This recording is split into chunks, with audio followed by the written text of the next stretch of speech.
Hey everyone, welcome to another episode of Mitch's Mega Minute. I'm your host, Mitch, and today I'm going to be joined with Amanda. Yo. What's up? Welcome to the show. Not much. Welcome to the show where we regularly...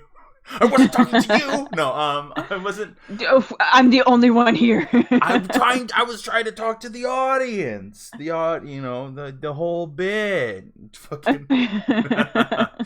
Welcome to another episode of Mitch's Mega Minute, the show where we take pretty much our whole weeks and just take a moment to, chill out.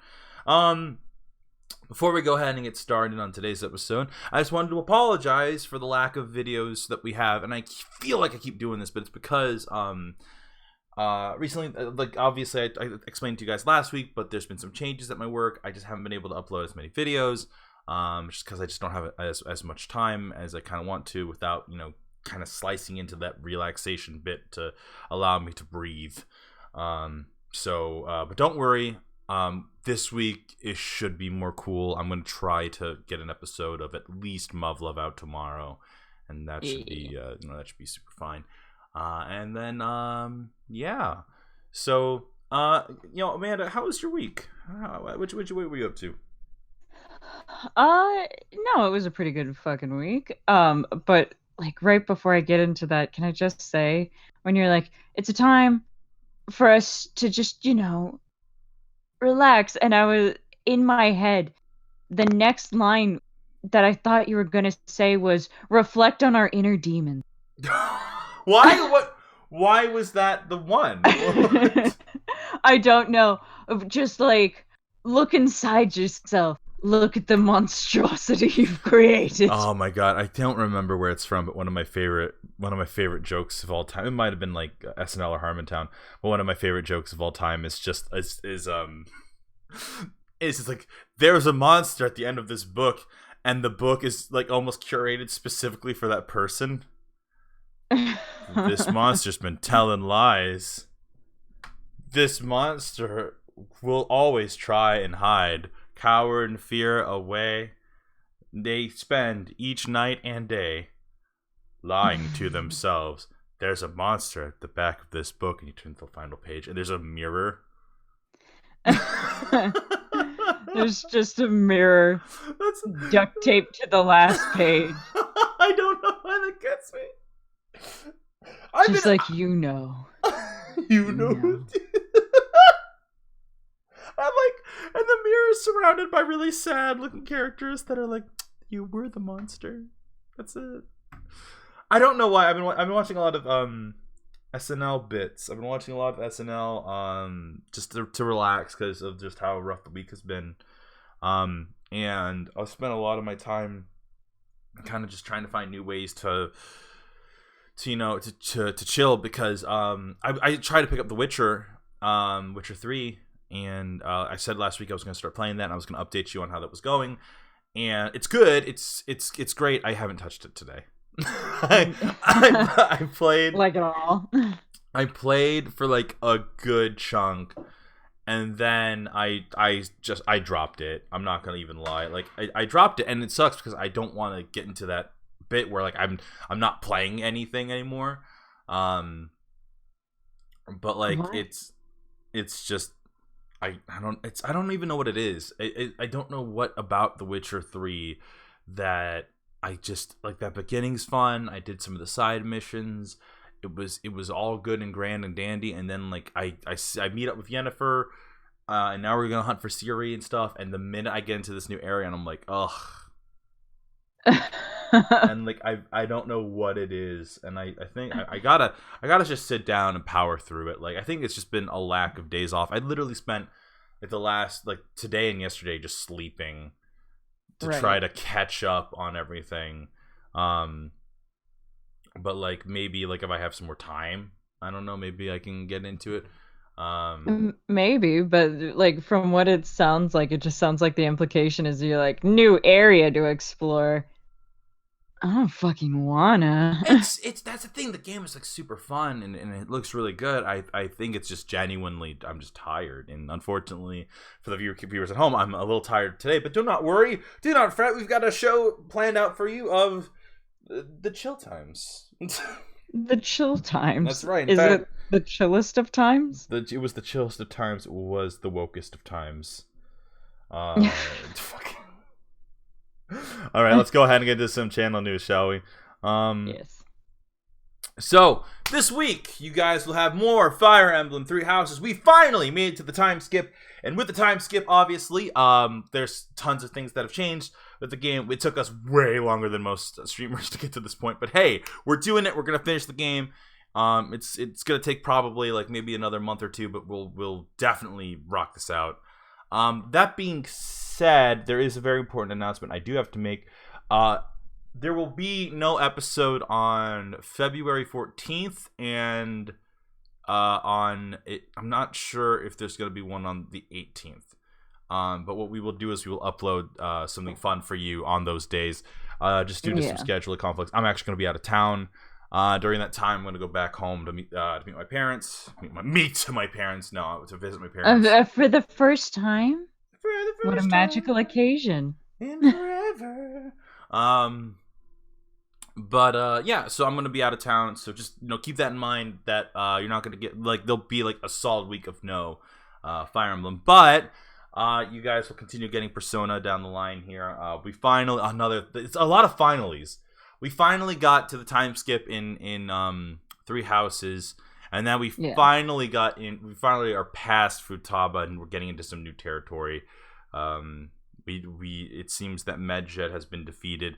The last episode ends with Futaba typing some stuff in, and it seems like it's gonna be pretty solid, pretty good. And then we're finally doing progress, guys. I know. Aren't you proud? Ain't you proud that it takes? Well, I think I figured out what it is. Not to get into the technical itty bitties of it, but I think what we should do is when something is more of a newer game, we should probably stream that. We should. Yeah. So, New Leaf, right? That's what we're going for. No, I'm not streaming fucking New Leaf. Oh, damn it. Well, I mean, love New Leaf so much. Okay, look, you and Gangludo have both approached me on that one. Really? Yeah, well, Gangludo's a super big Animal Crossing fan. So, dude, I want those new Joy-Cons though. Have you seen the green and blue ones? But I want it for shitty reasons. Oh, okay. Wait, why? What are the shitty reasons? I want it for shitty shipping reasons. What? Green and blue, Lapadot. Oh, god damn it! Yeah, what's up? I was so confused. I was like green and blue, and I was trying to think of something recent. No, nothing. Everything I watch that's recent isn't like a fucking I don't know. I feel like I haven't shipped anything in a while. I was thinking Ignatz and not Marianne. Everything is 3 fucking houses. I know, but I was thinking of what have we been interacting with recently? I don't know, man. Oh god, not everything's fucking 3 houses. Get your fucking head out your ass, Jesus Christ. Oh, putting the blinders on. Anyways, I'm sorry. Oh no, but I don't know. They're releasing they're releasing pastel Joy-Cons. That's the positive. I just want the cute new little fucking Animal Crossing fucking Switch. It's so fucking adorable. You and I'm just oh. You have a Switch Lite. Do you I do. Do you think you would actually purchase a new Switch just to get the Animal Crossing stuff?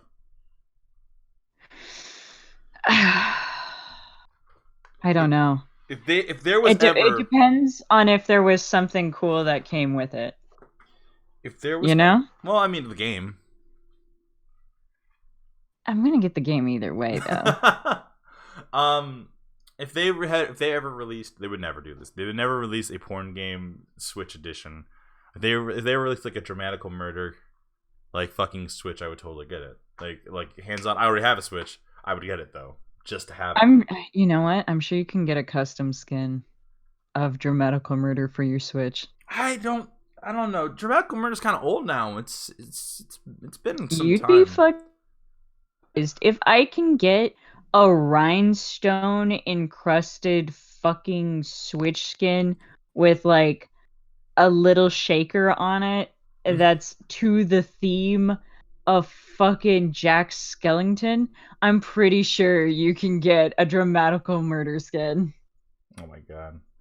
You know what I didn't do? Tell everyone that the fucking podcast was on. That's what I didn't do. That's I okay. That's okay. That's Jess. okay. Fucking. I know. Like, Grozen says, I want to switch so I can play that survival Animal Crossing so bad. It's so real. They got little fucking toe beans now. The Animal Crossing community is so fucking thirsty for content that, like, any piece of, like, information, they just lose their fucking mind about. They lost their mind over the fact that, like, we have necks now. The main character can have a neck, and they lost their shit. I'm trying to think if there's anything comparable. The only thing I can think of is like being part of the Star Wars fandom. Not anymore. Oh, no kidding. Oh god, I don't even know the future of that. Let me switch the fucking image at least. You're not talking about channel news anymore. But no, dude. Like, the Animal Crossing community lost its fucking mind over fucking necks, knees, and toe beans. Kingdom Heart fandom waiting for KH3. Oh, Yeah. yeah, okay. The Kingdom Hearts fandom, it's funny because they got reminded. I know that we were like supposed to play it. Is that already out? It's out. Well, it's been out. It's been out for like 2 weeks now. Yeah, dude, that's how far I'm from. That's how far I am from the Kingdom Hearts community, and that's kind of upsetting because I do really like Kingdom Hearts. I just I don't know. I guess there was just other things going on.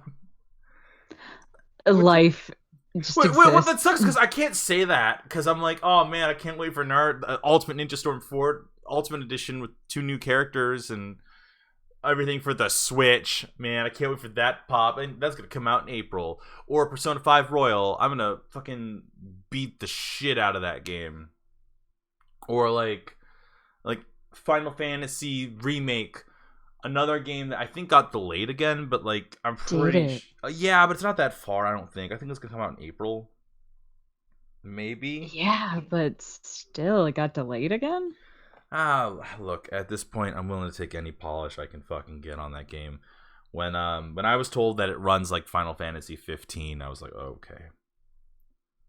As a Final Fantasy fan, it's hard to hear that. Like, Ooh. And it's not that. I need to correct myself.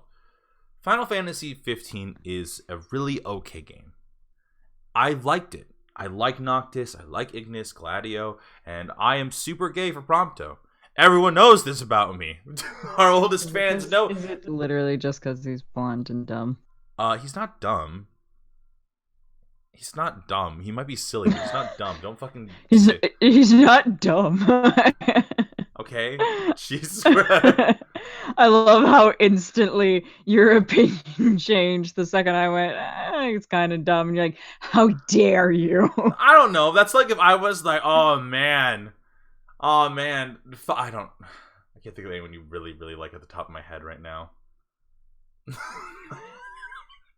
Insane Oddball says, just watch the cutscenes. I hear the other characters finally get the limelight. Cough, Kairi, cough. Yeah, I did hear a lot of good stuff about Kairi.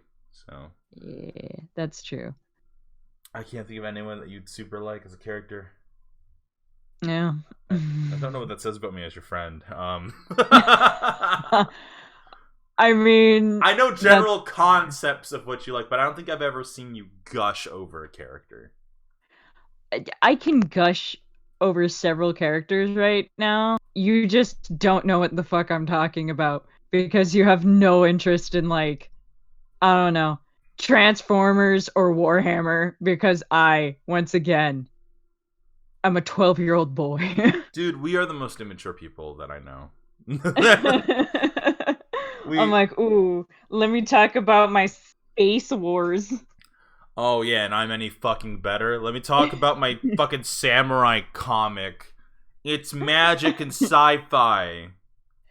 Oh, dude.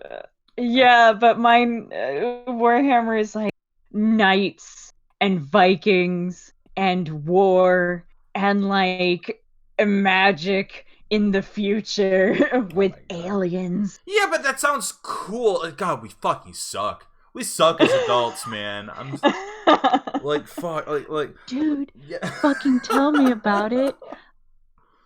Dead ass.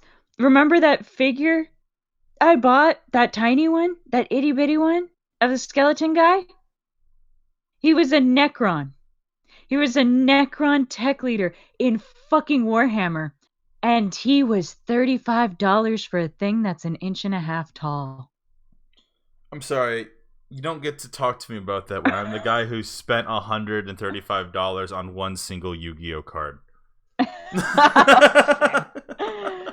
You're right. A piece But of cardboard also, that years later they would re-release as a championship edition that was then $3. dude, But I needed no. it. I wanted There's it. there's a fucking statue of someone from fucking Warhammer. Dude, he's my favorite. I love him to death. He's great. He's $300 unpainted. I'm tempted to A, put on like a the chillest thousand music. painted. I'm tempted Holy to just, shit. I'm tempted to just put on like my iTunes and just put on like the chillest like backdrop. Background. Because that's the episode we're gonna give you guys today. Today's episode is trying something a little different. We're Grozen says, "I'm sorry. How much?" I was really into card games. I love card games. I super love card games. I'm having so much fun with Legends of Runeterra right now.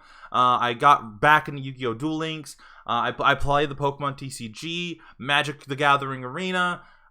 Did you get back into Yu-Gi-Oh! Duel Links? Yeah, I did. My Red Eyes deck surprisingly took no hits, so it's still really solid. I thought you were still super into RuneSmith. Oh, Runeterra? Fuck, Runeterra. I have never once remembered the name of that fucking It's game. not a good name. It's okay. It's not like Legends of Runeterra is in its open beta. We played it on Friday. It's wonderful. Nexian actually got into it. Nexian's playing it now. And That's awesome. Yeah, I gotta like ask to like fight or something because I wanna test it, you know. But like that's the thing. I'm really into card games. I've always been into card games. There's something about the strategy and all the concepts that go around it. That just really make it super fun. I don't know. I don't know how music in the backdrop of a podcast would sound. I don't know how I'd feel about that. It'd have to be like super super quiet. Yeah, you know, but like it's just it's just something, you know. I'm big into atmosphere. Like you can tell it whether it's in like my my DMing style or just like into like just I don't know, like the fact that like what's something that we did recently, like to me that we did for this show, like the podcast, and that's like we did a moving background. It's because I wanted to kind of have something that wasn't static, you know, like there's something that's even if it's not like the forefront of it, it's still kind of moving. But I don't know, dude. It's like, dude, if I could get you into Warhammer, I would lose my fucking mind. All right, you know what? I mean, I'm willing to give it a shot. I mean, why not? And why the fuck? I know that Warhammer requires like an actual setup. It requires like a board. It's not like D&D where we can kind of just have general ideas. That's the thing, though. Warhammer has like several video games. Some of them are just straight up shooters where you fight the actual aliens, and then some of them are like planned war strategy. But what I'm talking about is the motherfucking lore. Oh my god. I talk to my brother on the regular for hours about fucking Warhammer. I could Oh, some of these fucking characters make me so fucking mad. It's not even funny. There's one fucking dude. He's a Primarch. So he's like the son of the emperor of like all of mankind. And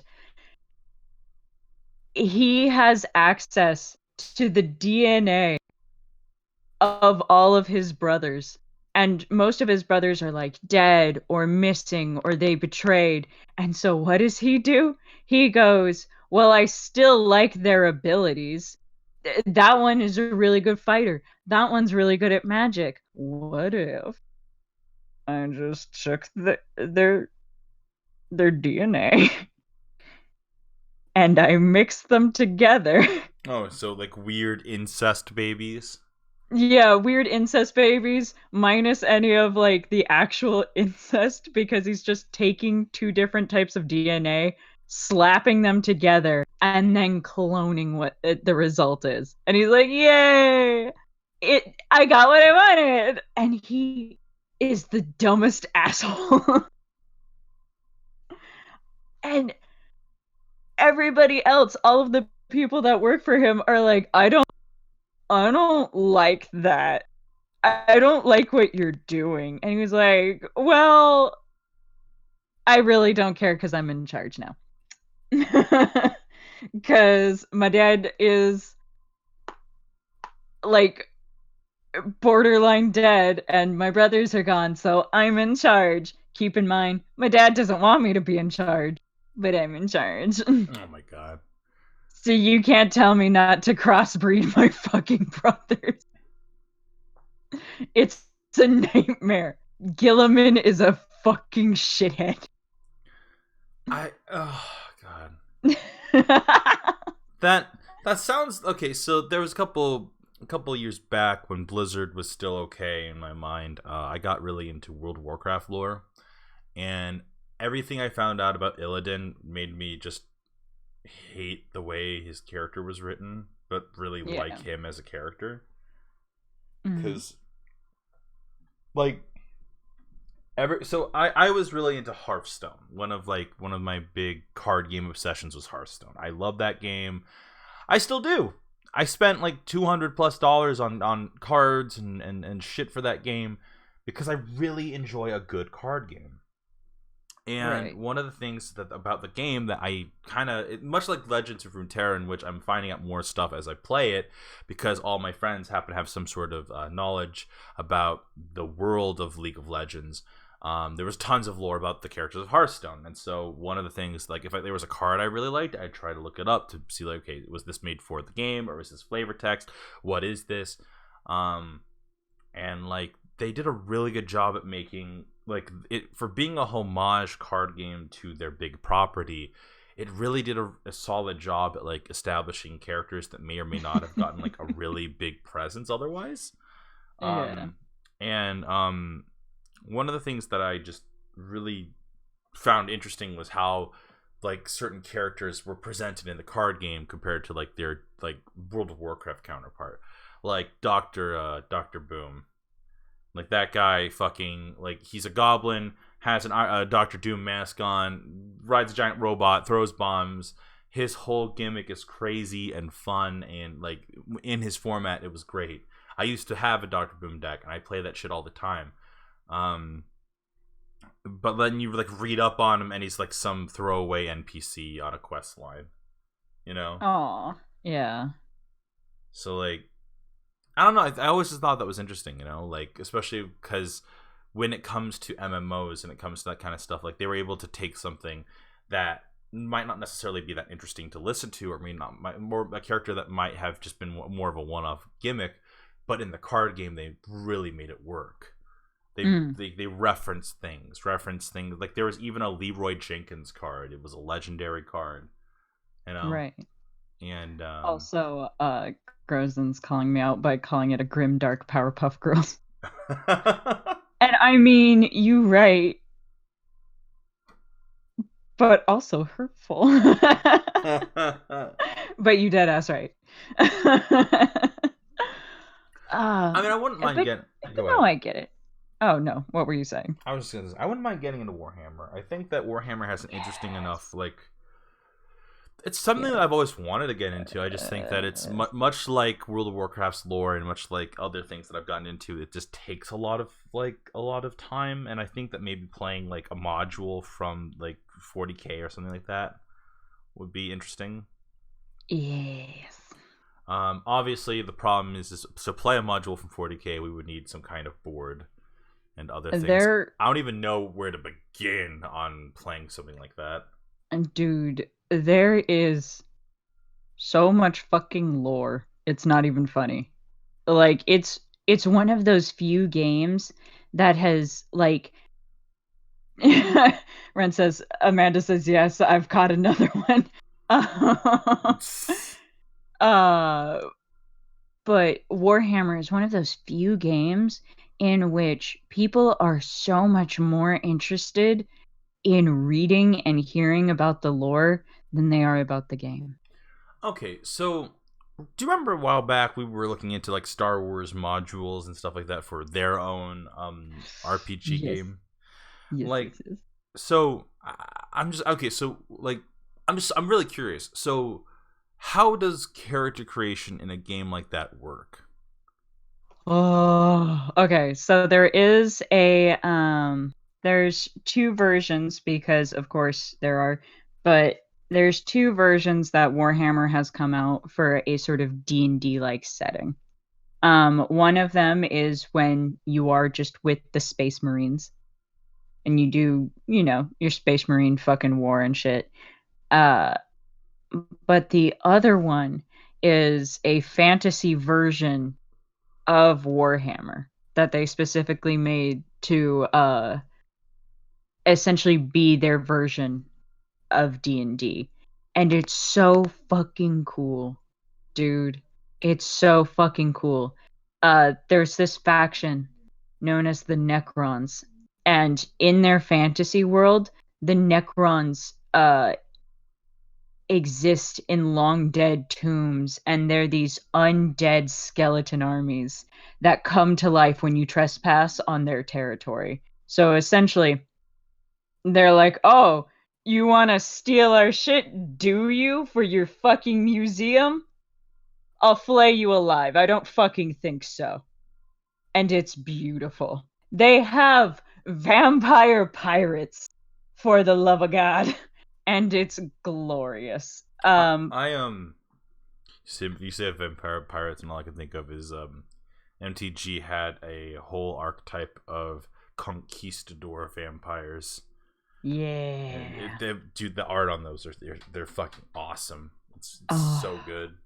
I have some things to show you after the podcast. Anyway, Ren asked, is Warhammer the one with the psychic reality warping orcs that make ships go faster by painting them red? Absolutely. That is the exact same one. Yeah. Orcs believe, and their entire like magic, the entire magic in the world relies on the idea that they're like, if I believe it, it's real.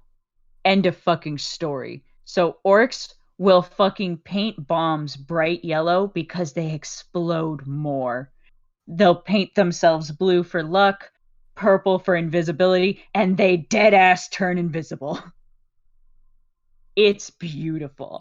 And if they, It's a faith based magic system. yeah, it's a faith-based magic system. Um, and there are people called psychers, and psychers are what in D&D terms would be like a sorcerer or a wizard or a bard. Psychers are just people who are able to tap into that magic, and they can bend reality to how they desire. Some of them are untrained, and because they're untrained, they're dangerous.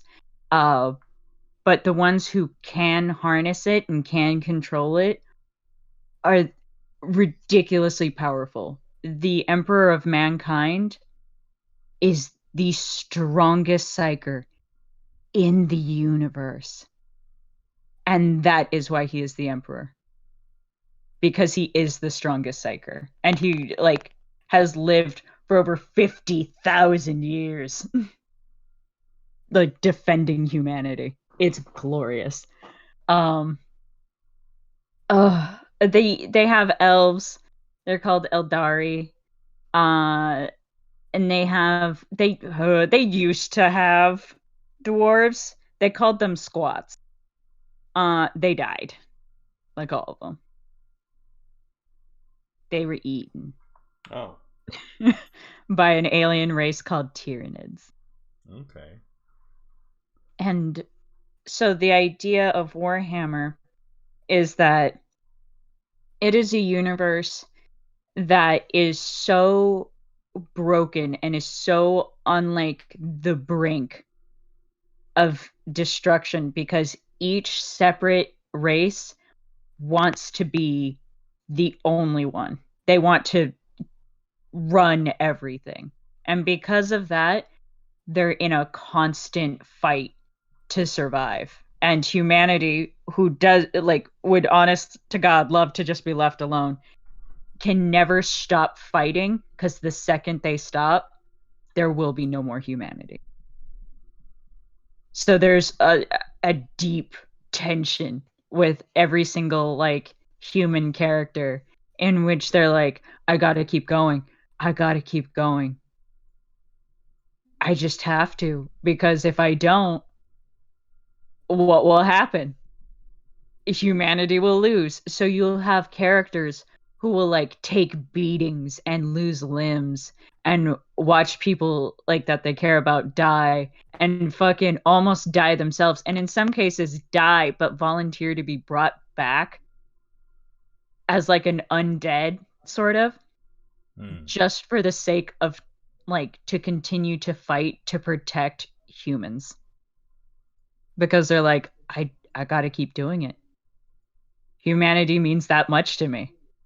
And it's for a war game, it's oddly sad and sweet because they're just like, I just got to keep going. I got to keep trying. And like that's the thing with every single like faction out there is that desperation is what drives them. So they have 30 years worth of lore. And if you choose a single side, you will honest to God, if you read nothing but what the like elves thought, you'd be like, fuck humans, fuck the orcs, fuck everybody else. They're trying their fucking best, dude. Holy shit. And then if you read it from the humans, you're like, fuck everyone else. They're trying so hard. And it's so interesting because it creates that like unreliable narrator sort of effect where if you only read from one side, you'll never get the full story. And it's super interesting. Damn. Yeah, I love fucking Warhammer, dude. And I'm so sorry I just spent so long talking about Dude, it. you're fine. I would have said something. I guess it's just interesting because like there's with games like Dungeons and Dragons and Warhammer, they have like so much lore behind them, and even Warcraft, has like 20 plus years of storytelling behind it. And I think it's just interesting because a lot of the times, like when we think about these worlds and we think about how like in depth it was, like we had Nate's gonna start DMing sessions on Saturdays. It's gonna replace my horror campaign, just because I feel like we've that one has run its course in its strange way. That makes me sad. Yeah, I'm retiring it for now, but who knows? Maybe I'll pull it back out once I feel like I have more of an understanding of the systems. I feel like one of the things that I have to worry about when it comes to setups is honestly, if as fun as it is to play Call of Cthulhu, I feel like we all didn't have quite the fullest understanding going into it of how that game worked, and so it created some issues and problems. But I'm excited for him to try DMing, But one of the things I was trying to get at was I created a character for his campaign, and trying to find out the difference between certain like races was interesting. So a dragonborn, right? Yeah. I remember. A dragonborn is a creature that has like a dragon like head, um and like arms, and like it could look like a full dragon, or it could simply just, or like, well, no, that's it. It looks like a full dragon, right? Yeah. But then half dragons are like a different thing, and I didn't know that. So like apparently like half dragon isn't like a true race. I feel like it's like almost like a homebrew. But like just it's just interesting because there's so many editions of these types of games, and they have like bits and pieces of lore that they share with you, but then there's some shit they don't, you know? Some of these books and some of these lores don't talk about characters like Moradin, who is like the dwarven Odin, or the dwarven Zeus. They kind of they try to glaze over some of that because they want to focus more on just the game aspect of it. And then if you want to look into this stuff, they have that kind of information for you. But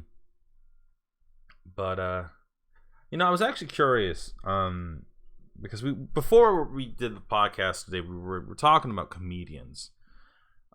Is there any comedian that you particularly find entertaining? Oh fuck. Like off the top of my head. Yeah. Kyle Kinane. Kyle Kinane? Yeah, I really like Kyle Kinane. I find him to be really funny. Mostly because he like, God, how do I fucking describe him? He's a little bit self-depreciative, but he's also oddly positive about it, if that makes any sense. Because his whole thing's like, yeah, I know, I'm a piece of shit. I'm getting there, though. I'm figuring it out. Fuck off. I'm learning. I'm doing my best. And I appreciate that. Christopher Titus is one that some people find a little bit odd and a little bit controversial. Because a lot of his talks are like angry. And he kind of goes into it later on, and he's like, "Oh, and like they become part of his show, and he's like, "Oh, well, I was in an abusive relationship with most of my girlfriends, and then I was in an abusive relationship with like my wife, and my mom used to abuse me." And he's like, "So if I'm fucked up, that's why." And he's like, "I understand fucking my shit's harsh, but also I'm just, I really don't give a shit, and I'm just fucking doing my best." And I can find humor in the bad shit that happened to me, so I really don't give a shit. So, I mean, I think like those two are pretty funny. Man, you fucking, my answer was gonna be shitty. No. I mean, I like these people because they work on a cerebral level. They really make you think about the humor. I'm just gonna fucking sit here, and I'm just gonna fucking sound like a complete jackass. No, Bill Burr's funny because Bill Burr is a fucking psychopath with energy, and I kind of miss that. Oh my god. I don't know. I just really appreciate them because, I don't know, fucking, they're like, bad shit happens. Fuck it. And then they're just like, I'm gonna talk about it because you're my therapist, basically, audience. And fucking, they just go for it. And they're like, I can find humor in it, so fuck it. I don't care. I don't know. I guess it's just like I said, So Bill. who are your favorite comedians? Fuck off. See, that's the problem. A lot of times, when I think of comedian, I don't think of stand up. I think of like actors and stuff like that. People who I think have a really good sense of humor. But if I had to pick up some stand-up comedians, I'd say Bill Burr, Dave Chappelle. I mean, you can't go wrong with Chappelle. That guy is universally loved. Yeah, Dave Chappelle's pretty good. I think one of my favorite bits he ever did was talking about Key and Peele. And how he felt he needed to take a break. He leaves, comes back, and sees that Key and Peele are essentially doing his bit. And just his response to it was just it's just great. I always find that comedians have always been kind of this thing that I mean, it's kind of hard to not have. At least for me, it's kind of hard to not think of how they create their jokes or how they like a good sense of humor, right? Because sometimes it was only a few years ago that I feel like the standards we have for humor kind of changed, but the ones who were able to adapt are awesome and wonderful. Eddie Murphy coming back on SNL and having a wonderful time and all his bits being so fucking funny. Will Ferrell, who's kind of he's hit or miss a lot of times. I feel like he's really good at sketch comedy, but he's really hit or miss when it comes to his films. Same thing with Adam Sandler. Adam Sandler, I think, can be really funny when he's in the right thing, and I think that's a lot of these comedians for me when I think of performers. Back in the 90s, we had Chris Farley. Yeah. Chris, if you ever get me started on Chris Farley, I think it's just he was that pinnacle fat guy humor. He knew how to laugh at himself, and that's what made him funny. But there's just I feel like Bill Burr, Dave Chappelle. Trevor Noah on the Daily Show. Sometimes it's hit or miss. But I really like his stand-up specials when he's just allowed to kind of breathe, and it's not to the format of the script. I think it works better for him. I'm not. That's the thing. I'm not really super big into stand-up specials, but every now and then I'll get a message from my dad, and he'll just be like, "Oh, gotta check this one out." And I'm like, "Okay, I guess." But most of the time, he has me and him have a very similar sense of humor. I'd argue my dad goes a little further than I do, but still, you know what I mean. Sometimes, they go into the uncomfortable territory because, but my dad doesn't know how to gauge it out. But I say that, and then I think of some of the shit I say on this stupid show. Boundaries. He doesn't know how to gauge the boundaries. How many cum jokes have I made this year alone? I don't want to think about that, but anyway.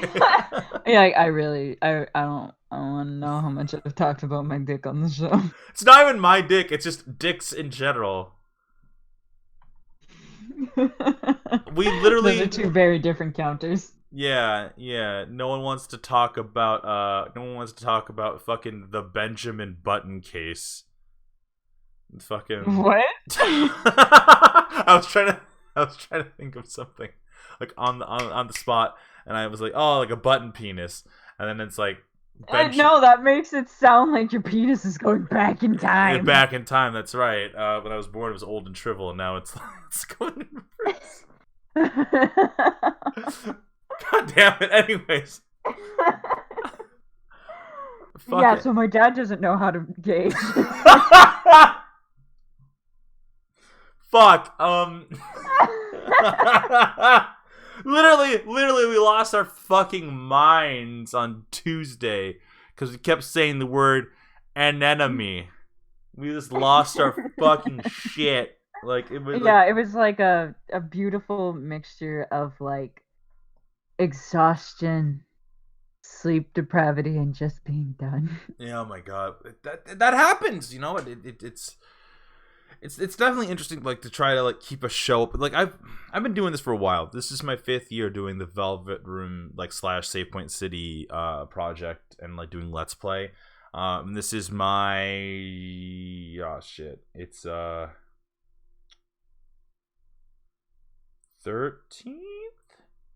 13th year doing YouTube. I've been doing YouTube for almost half my life now. Yeah. But we've it's something that you kind of never really get used to, in terms of just how you want to try to set up. Every Let's Play channel is different. Every channel tries to have its gimmick and its course, and I think our channel is very performative. We do the voiceovers and stuff like that, even to games we didn't really need to do voiceovers for. I'm gonna chew an enemy. I'm looking at you, fucking that game. I always feel like there's such a fine line, about what we feel like we can do. Because in a game like Revengeance, I don't feel like we could ever voice it over, obviously, because it's cutscene for cutscene. But for text-based games, just so that we all stay within the know, we do it that way. Because it all just stems back to Persona 5 and how we did it, Yeah. Because I feel like there are some games in which, if we tried to do Persona 5 while still making jokes and then just having it on auto play so that when the lines finish, they finish, we wouldn't know what the fuck's going on in that game. Yeah. We would be having too much fun, and then it's one of those things where it's like I guess it's just not in our nature to do that, to do it that way. But I do want to try to do something more like how we did Kingdom Hearts 3, where we talked over the cutscenes. It's almost like Kingdom Hearts 3 might be the perfect example. How many times in that game was I fucking confused? Not just because of how much time had passed in between every recording, but just because of the fact that we weren't voicing it over. So sometimes I wasn't paying attention because we were talking about something else, Oh yeah, no, definitely, and I totally understand. But also, have you taken a chance to go back and watch our mental breakdown? Oh, for Fire Emblem? Yeah. Yeah, I have. I did. The next day I was at work and I put it on. Same, cause and I'm just sitting there listening, and it comes out of fucking nowhere. Our mass hysteria came out of nowhere. Fucking, cause it just goes into here, you can have this, and this, and this. And you can have this anemone. And from that, you just saying the word anemone, fucking, it spiraled. Not just a little bit, but beyond belief. For 20 minutes. It wasn't 20 minutes. It's 5 minutes. It took us... I know everyone says it's 20 minutes. It's not. It's 5 minutes. It's one of those things in which because I was tempted. I'm like, okay, I'm gonna cut this part out. And I'm gonna throw it out and see where it goes. But I'm gonna throw back up the channel news section real quick, just because I do want to talk about one quick thing about the channel before we kind of continue the chill hour. We are going to... There's a plan in motion for us to make a side channel, and unlike yeah, that's right. So what we noticed is some people come for the short form stuff, but we don't make short form stuff that often. We make short form stuff pretty much once every we make maybe 3 or 4 times a month, right? It just depends. So what we're going to do is we're going to try and do another side channel related to the Save Point City gimmick, in which that's where all our highlights are. And that's where we're going to start throwing our highlights up, because there are a lot of people who come for these highlights, but they don't have, but then they keep getting bombarded with our our long form format. So we're gonna try that out, maybe, and hopefully that'll do something for us. Because also, admittedly, I think it would just do better. I mean, if I'm going to be completely honest. So, we put a lot of work into those videos, and I think that if there is a way for us to get it to a point in which we could spread it to more people, that'd be really cool. Oh yeah. But anyways, so kind of talking about it, it was 5 minutes. We were fucking laughing our asses off for 5 fucking minutes, And Yeah. during that 5 minutes of just fucking insanity, it was Yeah.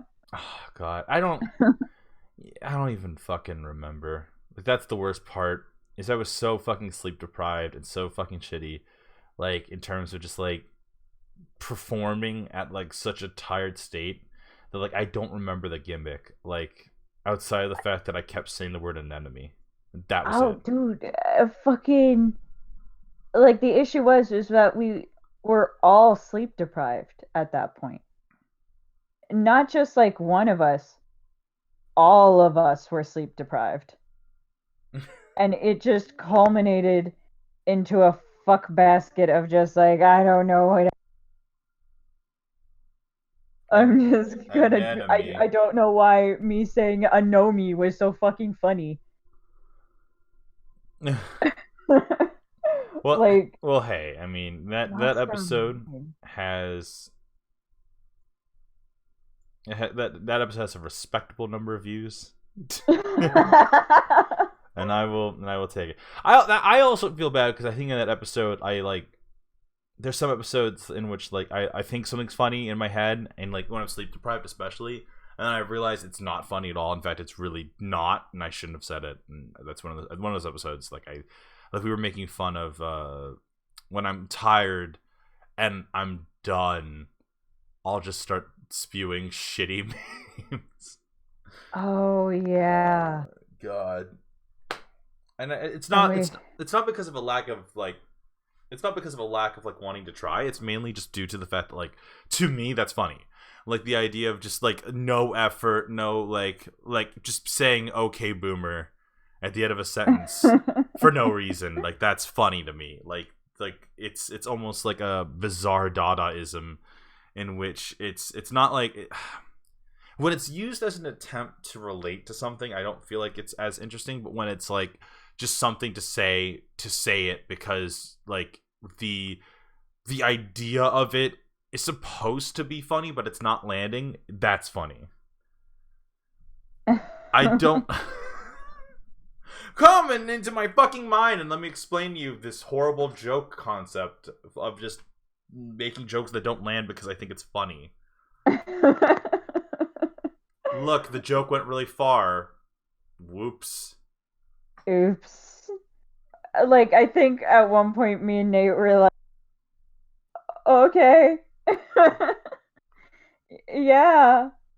And we ended up making a joke about like as you were saying it, you started to sound more and more like you were possessed. Yeah, and there's the whole exorcism bit in there too, yeah. But I don't know, like sometimes episodes just like it's not it like that's the thing. It's not supposed to be like just like oh look I'm saying a meme to say a meme. It's just more like I don't know. Just sometimes it's just like I think that kind of humor like lands with me is like that's like sometimes like if it's done proper like that level of like cringe humor can just be really fun. But like I said, it's cringe humor, so it's like it's almost like it's like reckless attack for barbarians. You subtract your Yeah, you have a high chance of hitting, but you also have a high chance of getting hit. oh my god. And it's like that's what it no or there was it there's the one skill in which you subtract from your hit percentage your hit dice or your well, not hit dice your attack roll. You subtract from your attack roll, but you do like extra damage. Yeah. Anyways, the point is that analogy has burned to the ground. No, but I do want to. You know, believe it or not, we've been going for about 54 minutes now, but there was an actual topic I did want to kind of bring up. And that's this guy. That's Scott Pilgrim. Oh yeah. So Scott That's Pilgrim right. is more than 10 years old, believe it or not, at this point. The world in which Scott Pilgrim was released is a world that almost doesn't exist anymore. The foundations of that world have it's at Final Fantasy VII. It's the slums, and then if you build the plates on top of them, Yeah. That's how decades work. No, so I've been thinking a lot about Scott Pilgrim lately because I think that a character like Scott wouldn't, not that he wouldn't fly today. I think he would, but I think that there's something interesting about Scott Pilgrim that like works and also doesn't work now. How so? Okay, so Scott's whole gimmick is that when he's introduced in the stories, Scott's dating Knives Chow. Knives Chow is 17, I want to say. Like she's not like actually like 18, I think. Right. But she's in high school, that's the important part. And Scott is 23.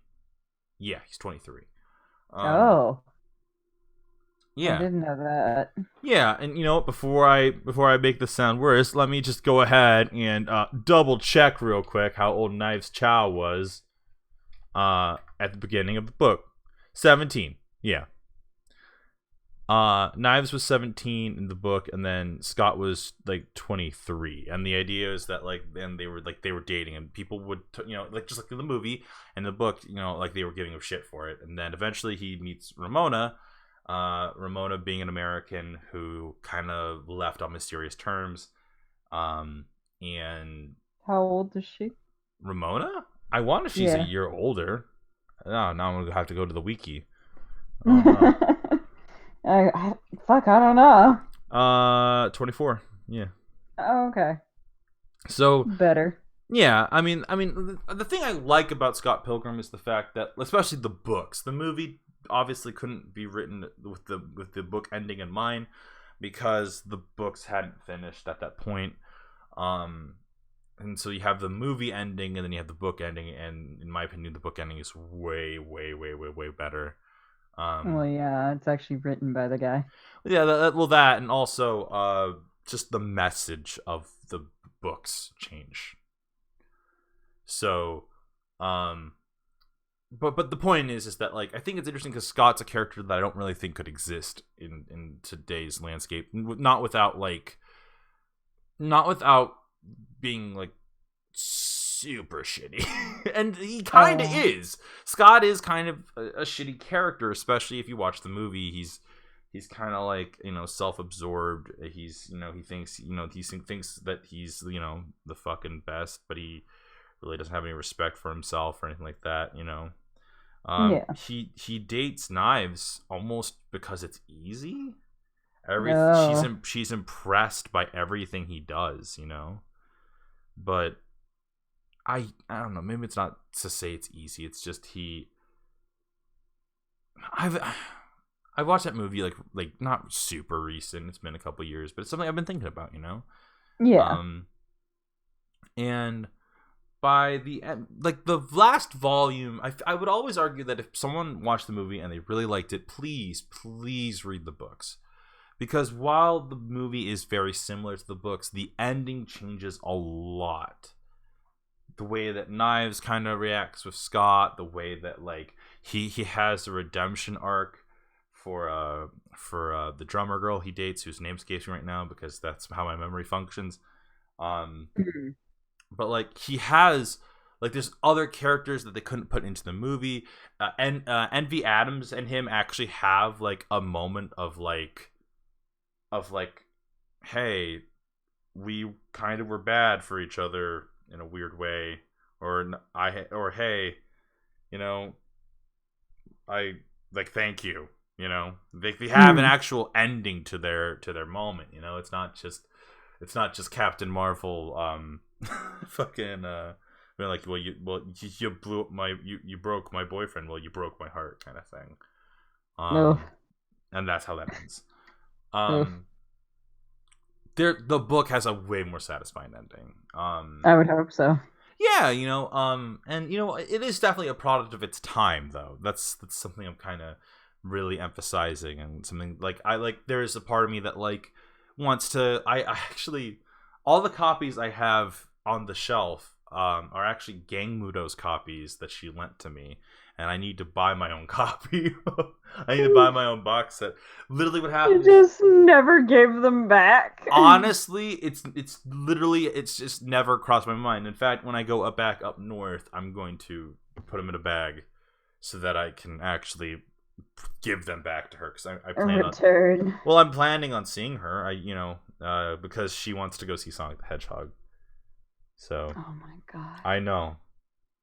Aren't you glad that you're like visiting around that same time? Aren't you glad that you're gonna get to watch Sonic the Hedgehog?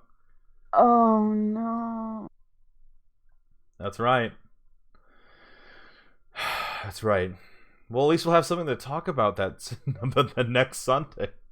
Because there's no way in hell we're gonna have a Mitch's Mint on the 16th. We're gonna have to come back on the 23rd. Huh? You're making me watch Sonic the Hedgehog. That's right. I'm making you watch Sonic the Hedgehog. Oh. This is that moment in Lord of the Rings where the Balrog fucking like goes down the fucking bit, and you think you're safe, but my fire comes and like snatches a leg. Oh. You're not getting away so easy. You're too slow. You gotta watch Sonic. It'll give us something to talk about. And I'm just like crying. Let's You're give like, them "Ah." something to talk about. But yeah, so like I guess all I really wanted to say was I've been thinking a lot about Scott Pilgrim lately, because a lot of people have taken this series of books and have really like tried to digest it and tried to like break it down into its core ideas. And something that a term that I noticed was being thrown around was how like problematic some things about it are. But I would almost argue that that's the point. Scott isn't the perfect protagonist. He is deeply flawed in a lot of ways. He's very self-centered. He like tends to, he I don't want to say like things that will like absolutely destroy his character if you haven't read it. God. But he's like the nerd hero, he's definitely unique, and he makes mistakes. That final volume is like my favorite volume because he makes a lot of mistakes. He's trying to find some answer. He thinks it is, and it's not there. It's not what it's supposed to be. And I kind of like that. I like the flawed hero, the flawed protagonist. Because he does learn a lesson at the end of the day. Is he perfect by the end of the day? No. God, no. God, no, he's not.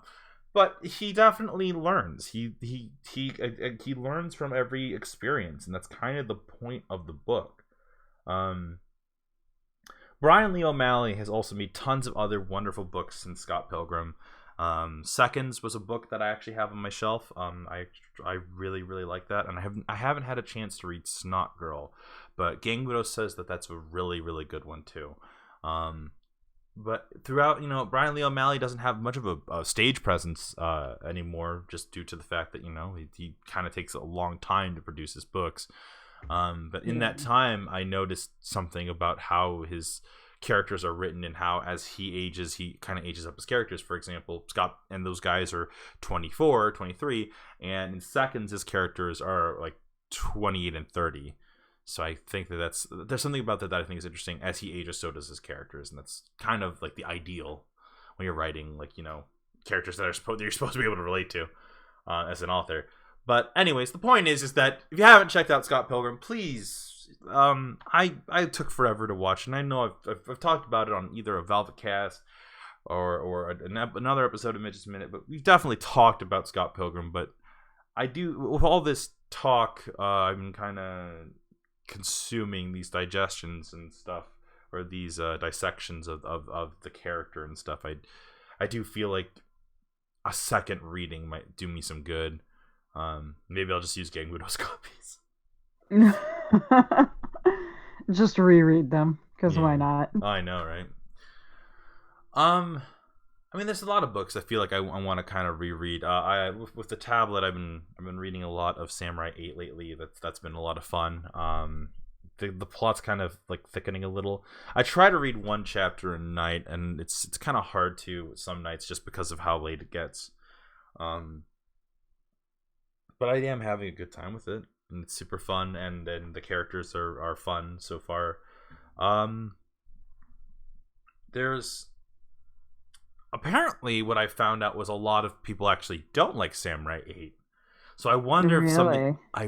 something changes, you know?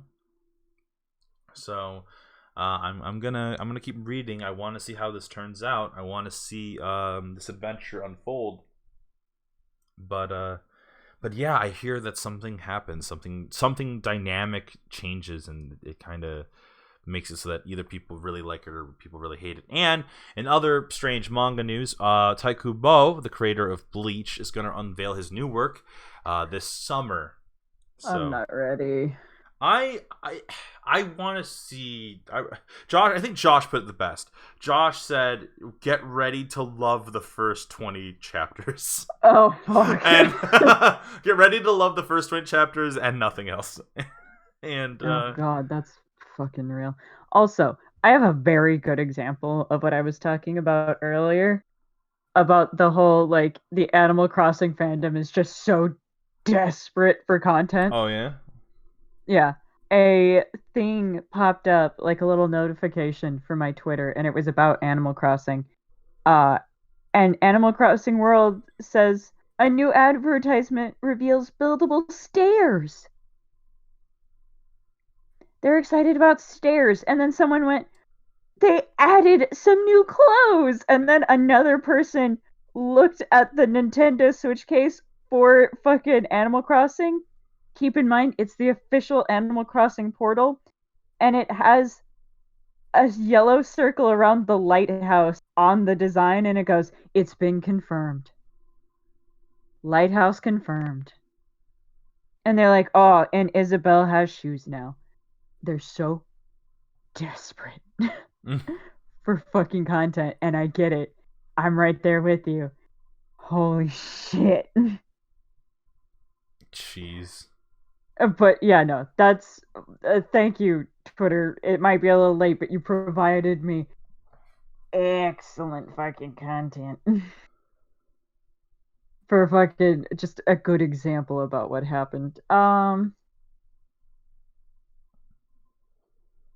And no, essentially, like people, to answer Ren's question, people were just worried that the lighthouse was going to go away.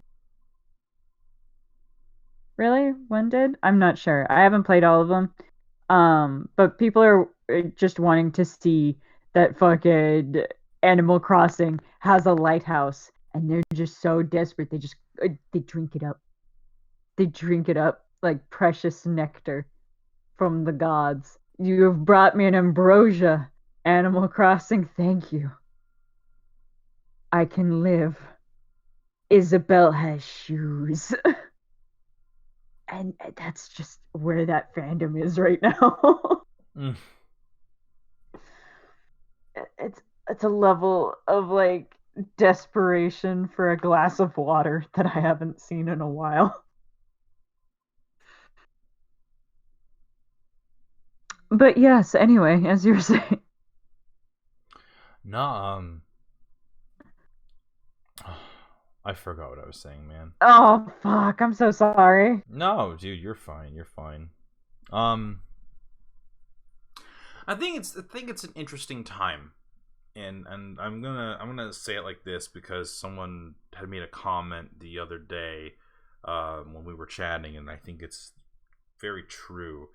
It has only been a month into this year, and this already feels like the longest. This already feels like the longest year. I was always told when you get older that time seems to go by quicker, but holy shit, there was so much that happened in January. We had the coronavirus outbreak. We have all the stuff happening here at home in the U.S. With the election, and then we have like just all sorts of fun delays that happen in video game news. Tokyo Mirage Sessions came out, and I don't know if anyone actually bought that game. I actually liked Tokyo Mirage Sessions when it came out on the Wii U. So there's a lot of games like I'm like I need to pick them up. The World Ends With You, obviously being a huge one, and then Tokyo Mirage Sessions because they're great games.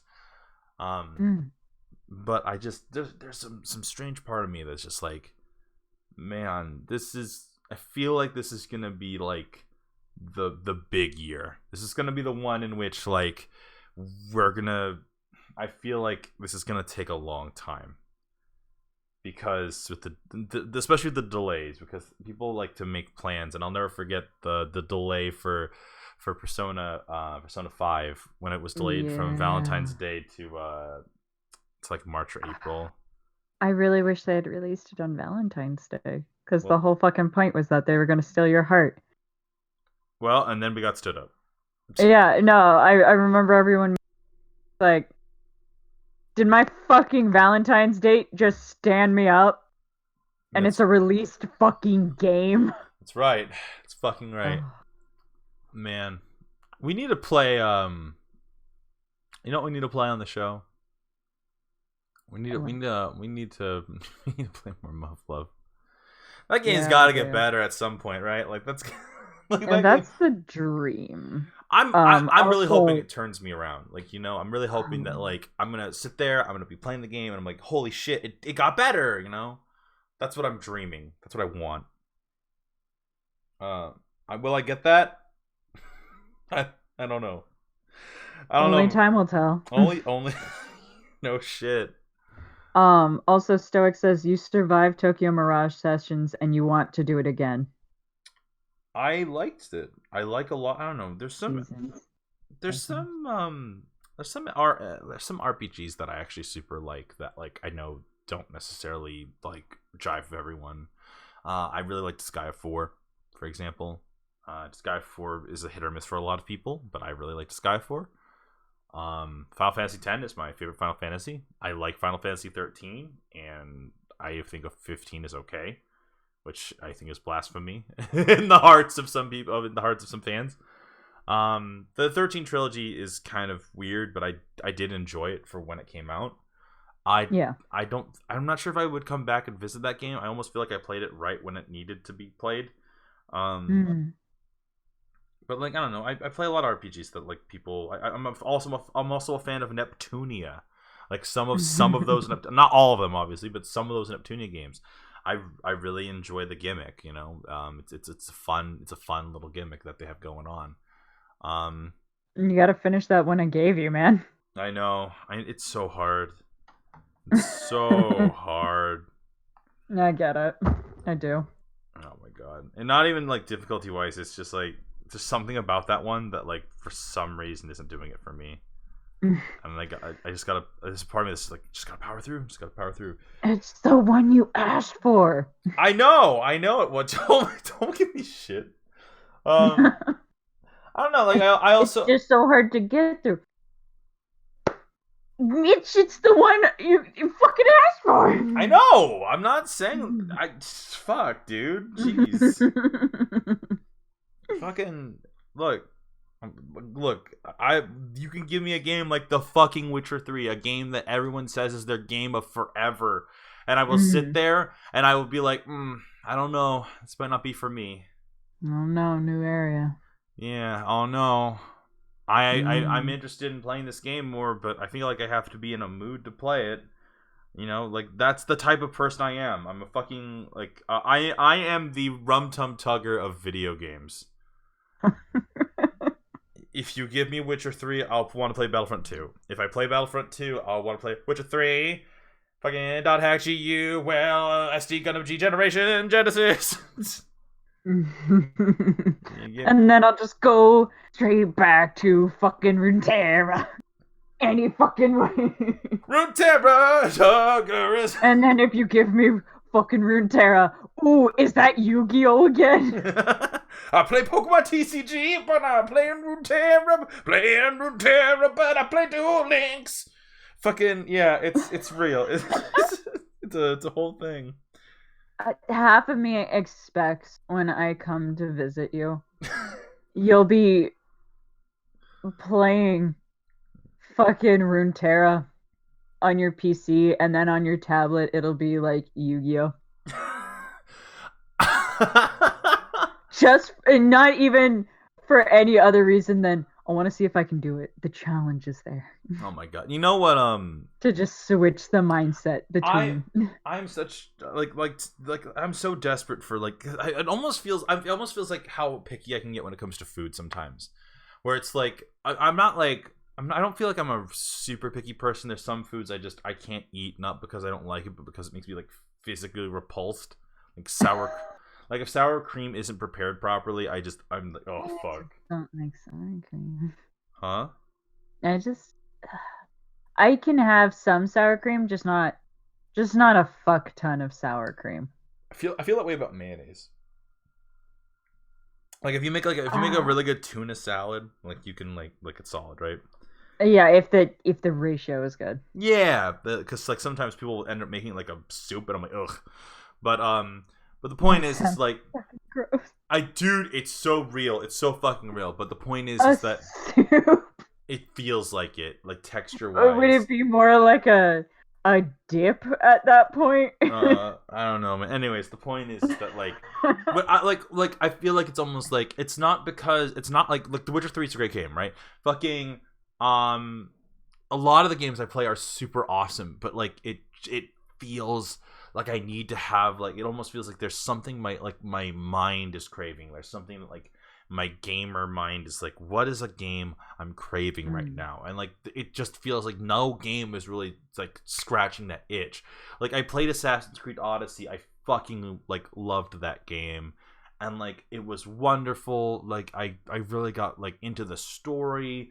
I kind of reluctantly did the last couple things in the game because by that point I was just like, all right, this is over in my mind. This is done. Um, but I got to keep going. I got to figure out the ending to this. And there's even DLC that I haven't finished or I haven't even started because like in my mind like that was done. But the problem is then okay, now what do you want to play, Mitchell? And the answer is I don't know. Like what is the thing you want to play? Like when I play games for the show, I'm playing games because like one, I want to play games with you guys, but two, I also like like obviously it's something fun for me. So like Three Houses. I really love Three Houses. It's a wonderful game. Um but like it's also fun to be playing Persona 5 right now, like two really big RPGs. It's fun to play Amnesia Memories of Braun. Like these are all like, and I'm not Mm. trying to burn like it's not burnout because there is a desire to play something. There is something there. Uh, You some just don't know what. yeah. Sometimes I worry that it's Overwatch, or sometimes I worry that it's Hearthstone, games that I kind of banned myself from playing. Mm. And because I did play those games for years, they were kind of or Heroes of the Storm or like a MOBA like that. Like there's certain games that I feel like I can't really come back to just because of how I left it. Um and obviously I don't want to go back to Heroes of the Storm and Overwatch. I mean, that's dumb. I do want to go back to them. Like I have a craving for them, but I can't because I'm trying to prove a point, and I get it. I'm like trying to stay by that point. No, I get it.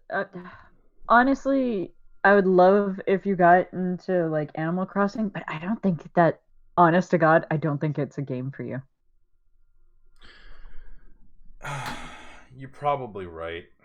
And that's like, It's just mostly because it's like a low energy game, and the entire purpose of the game is to just pick it up, relax, listen to the music, and plant a garden, and just talk to cute little fluffy animals. And like that's basically it. Like only recently are they like, oh, like can you go get me peaches and can you like fix up the town and can you help this shop? Like, and even then, like, okay, so Tom Nook, everybody complains about. Fucking yeah, he kind of sort of tricks you into like buying a house and kind of getting into debt. But also, he's like the chillest debt collector because he's like, whenever, just whenever you can. You just don't get a house upgrade till you pay it off. But it's whenever. And then once you do, it doesn't matter if it took like a day or fucking 2 months. He's still like, you did such a good job. Good job. You really don't care. and that's like the entire fucking thing for the game. Nate described it as a game for underappreciated Japanese businessmen who are just like, I just want to come home. I want to look at the cute little kitties and the puppies, and then I want to give them a peach, and they're gonna tell me that they love and appreciate, and that's all I want. And I was like, yeah, yeah, basically. It's just one of those games. Do you ever feel like there's okay? If there was one game you could give a sequel to, what would it be? Oh shit. Um, that's a good fucking question because I feel like a lot of the games that I have enjoyed ended on a good note, or I really wouldn't want to see them continued, you know? And then some of them are getting a sequel. Like Alice Madness is getting a third one. It's in the works, apparently. Uh, fuck. Oh my god, that's such a good question. I'm not sure. Do you have one in mind while I try to piece together? um, I have two. I have two in mind. Really? Okay. Um, The World Ends with You, which I think it would be hard to do a sequel to that game no matter how you split it because the whole point of the game was the mystery of what was going on. Um, I like with the Switch release, there was this desire to kind of do a version of it for the show for shit. But like the mystery of that game and what's going on is what drives you to continue it. And I think if you made a sequel, it would be really hard to do it, just because you'd have to try to make either a mystery out of everything that you know, Yeah. which becomes very hard because then if the players know all the rules to how it works, then they'll just be able to figure out. Or like the problem with writing sequels to games like that is you'd have to essentially establish either a new mystery or continue a storyline, and I feel like the storyline from the first game has already been told. It's already done. There doesn't need to be a sequel, but I would love to see something that takes place within that setup because the setup is so interesting in itself. Mm. Um, Okay. and I feel like that game like had such a. I would also love to see a modernized version of it. That game came out like in the O's or in the aughts, and the game has kind of, how do I word this? The game is in an interesting spot right now because it has, at the time it was supposed to be this embodiment of not just Japanese trends but also like the music styles of the time, Yeah. and so the music styles at the time were like super interesting and super fun. But I would love to see a modernized version, like kind of like, you get Tetsuya Nomura to come back and do like the character designs, and you get like all the music work, the guys who did the music for it, you get like the composers and stuff, or the singular composer, and try to make a modernized version, even if it's short, even if it's like super short. I would want to see a modernized take on that concept. Oh um wait. and then the second game would be Revengeance, but that's only because I think Revengeance in my mind is so over the top and wonderful that like it's upsetting that we never got a sequel to the story thread that they established. Mm. Raiden ends that game like kind of a wandering Ronin, and Right. and I would have loved to see where that storyline was going to go. Okay. I can totally understand that. I have a question for you. Would What game would you really like to see a remake of, but you know is probably never gonna happen? A remake, not like a remaster. Well, a remaster, remake. It's honestly up to you. In this case, I I'd say it could be the same simply because like The game I'm thinking of is like a PS1 game, super fucking old. What is the game? Honestly, it came to me like a strange Japanese curse. It's called Stretch Panic. What? Exactly. It's called Stretch Panic, and I've never met anyone else who's ever played the game or has ever heard of the game. I don't know how I got the game. I just remember one day it was in my house and I played it. And Stretch Panic is a really weird, just so fucking weird game in which you play as like this little girl and her sisters are possessed by like ghosts or demons or some shit. And fucking while you're running away from them, you get hit by a car. And then like God or something, it's been so long, I don't remember. I think it's another one of the demons essentially goes, I can help you and we can get your sisters back. Oh my God, Grozen, have you fucking? Oh, Grozen, you're like the only other person I know who fucking actually played it. Holy shit! It feels like a fucking fever dream. But essentially, you go around and you have to defeat your 8 different sisters, and they all have their own different world and different fucking lands and shit. And dead ass your scarf, which is possessed by the demon, you reach out and it kind of bends reality. So you grab people and you stretch them out until you release and it pops them. And a thing about that is that for some of the mini worlds in between fighting your sisters, you go to a beach and you just pop girls in bikinis. It feels like a fever dream. And I don't know why I had this as a little, but it is straight up a fever dream. Oh God. Oh, Grossen says I've seen this and seen it played by friends. Then he also says, "No, no, no, no! You tell him what you stretch." Yup. You crap. But the silence is killing me, Mitch.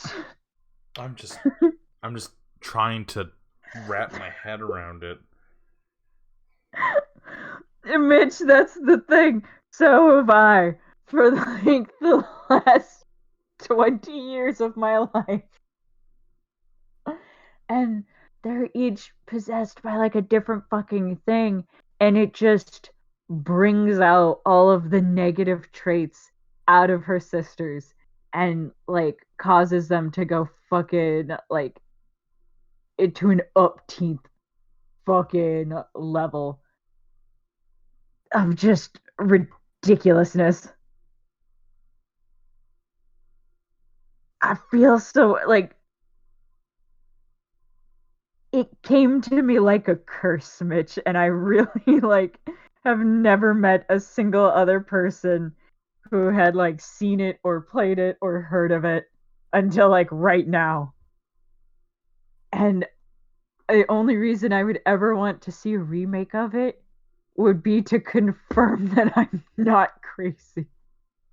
It sounds like you're describing like a horror game that like only showed up in like a few people's homes sometime in the 90s, like when like I remember that there was like fucking urban legends about like, oh, there's that version of Pokemon that had all those kids like, have like go to the hospital for strange reasons. Like that you're Yeah. describing to me like the premise, like the only part is that there is no punchline to this. No, this isn't like a creepy pasta or anything. There's fucking like there's fucking like let's plays of it for some fucking reason. And it feels like a fucking nightmare fever dream. And these girls, their tits are huge. Huge. I just that's the only reason why I'd ever want to see a fucking remake or a fucking like remaster of it is so I can confirm. And I just honest to God, Mitch, it came and left like a bad omen. I've never seen it again. I've seen like some people play it. I don't know whatever happened to my copy of it because I don't even know how I got it, and now it's just gone like a nightmare. So you're telling me you would want a remaster for the validation of its existence? Yeah, I sent you like a screenshot. Hang on. I want to see this thing. All right. What the actual fuck?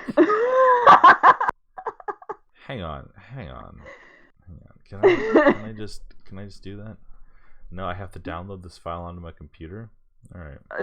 Do you see? Okay, so on the corner, there's an eyeball. It's that yellow thing. And the eye opens up, and that's supposed to be like the demon scarf being like, I have reached a max stretch on this object. If you release it, it'll fucking pop them. Just so everyone knows what we're talking about here. Yes, please.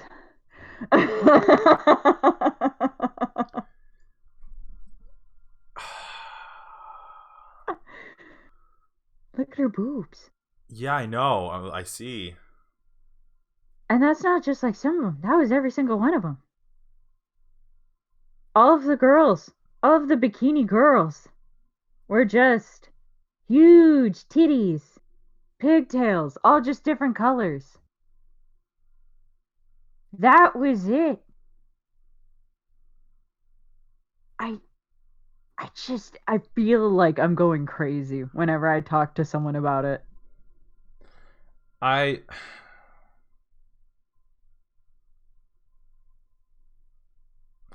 think that's enough. I think that's enough for today.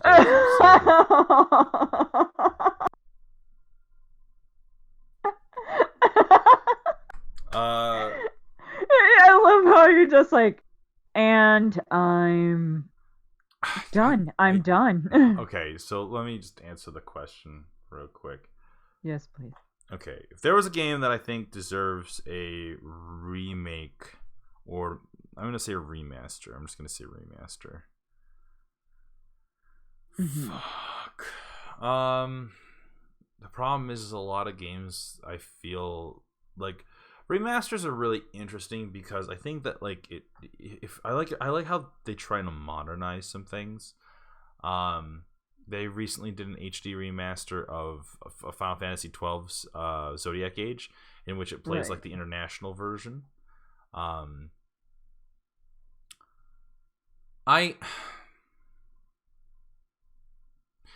don't think there is a game like I can think of. Like I don't feel like there is anything I could think of that I would want as a remaster. Because most of the look, they released an HD port of Dot Hack GU, right? And while I like the port, I think it could be really cool to get it as a remaster. But I don't know. Only because of the spacing of the lines. They kept kind of the awkward timing of some things in that game. I mean, the nostalgia factor is kind of popping, you know, because just recently we got Tokyo Mirage Sessions. Fucking there was The World Ends With You a couple years back. I guess if there was a game I would want, it would be Wonderful 101. Yeah. The Wonderful 101 is a game that I almost feel, unfortunately, it really could only work with its current playstyle on the. You could make it work. You could make it work on like modern console. But it was such a niche game when it came out, and it's unfortunately still considered pretty niche now. That the only real reference we get for it is I think it's a trophy in the new Smash. So Grozen says, I feel like there was an actual dot hack MMO made, or am I going insane? Um, so they had planned to do an actual dot hack MMO for a very, very long time, but it got canceled. Which is unfortunate because I mean I understand why. It's because how do you make an MMO where the game is pretty much the MMO has like vague storyline threads, and like it was an early aughts version of what they thought MMOs would be like, or what MMO interactions are like. And while dot hack to me is such an interesting concept because it is ironically the most interesting version of online interactions and playing with people who are different than you and all that sort of thing, that like it almost feels like that never gets replicated anymore. Like, think of the biggest one that came out in the last 10 years that has to do with being trapped in an online world, and everyone will go to Sword Art Online or Log Horizon. Both those shows are really interesting because it's like an anime adaptation, obviously, and you have your own like things going on about it. I'm not a big fan of Sword Art. Yeah. But the thing that I think I miss is the interactions. When people like, okay, I'm 27 years old, right? Yeah. I've been playing MMOs since I was 24, 23. I spent a lot because I didn't want to play with other people. I was scared of it, But then I started playing with other people. I started playing FF14, and I really enjoy that experience. I love playing that MMO. I love the dungeoning. I love, and things like stepping out of my comfort zone and becoming a tank player.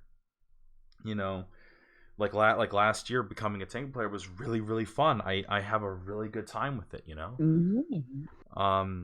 Do I miss DPS? Of course. I'll play Samurai every now and then just for funsies, right? Yeah. But at the same time,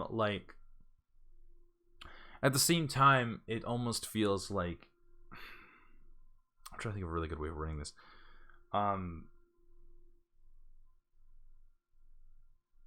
MMOs are full of people with different age groups and stuff. I know players who have way more, levels in FF14 than I do, and they are way younger than I am.